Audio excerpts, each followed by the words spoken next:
सभी को मेरा नमस्कार और प्रेमियों को जय सच्चिदानंद। तो स्वयं की आवाज़ बुक में अध्याय 3 पढ़ेंगे।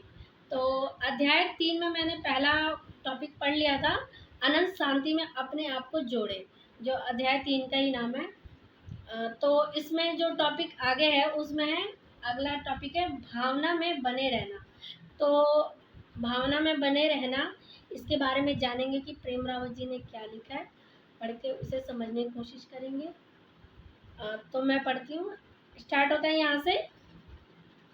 मेरा वह एहसास नहीं बदला, ये सचमुच नहीं बदला, पर मैं जानता हूँ कि कई बार उस अनुभव के ऊपर में कई चीज़ों की परत लगा देता हूँ। आप शायद जानते हैं कि मैं क्या कह रहा हूँ। मुझे ये चाहिए, मुझे वह चाहिए, ऐसे होना चाहिए और वैसे होना चाहिए।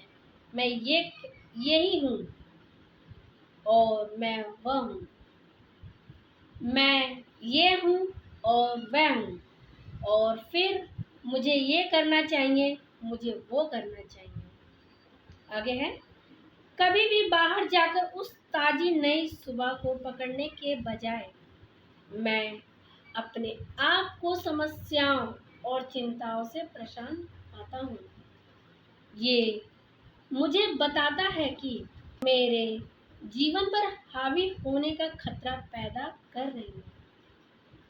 हाँ, कोई ऐसा जो 4 साल की उम्र से शांति की बात कर रहा है, वह भी कभी कभी अपने अंदर की स्पष्टता से जुड़ा रहना मुश्किल पाता है। ये शोर और अज्ञानता का अंधेरा इतना शक्तिशाली हो सकता है। वह दिन उस बगीचे में मेरे लिए था और मैं ये समझ गया था कि मुझे कभी भी वह भावना छोड़नी नहीं है। मैंने वह गहरा संबंध बार बार अपने जीवन में महसूस किया। ये सच्चाई है, पूर्ण शांति की भावना, और इसके अलावा सब कुछ शोर है। कभी कभी ये शोर आनंददायक होता है, कभी कभी ये परेशान कर देने वाला होता है। पूर्णता केवल बचपन के उस पल को याद करना ही नहीं है, बल्कि उस भावना को हर पल अपने जीवन में जीता जाता अनुभव करने में है। तो इस टॉपिक से मैंने ये समझा है कि टॉपिक का नाम ही है भावना में बने रहना। तो हम ये जानते हैं कि प्रेम रावत जी कौन है। प्रेम रावत जी अंतर्राष्ट्रीय शांति वक्ता है, जिनको ये उपाधि मिली है कि वह शांति के बारे में बताते हैं और शांति का अनुभव कराते हैं।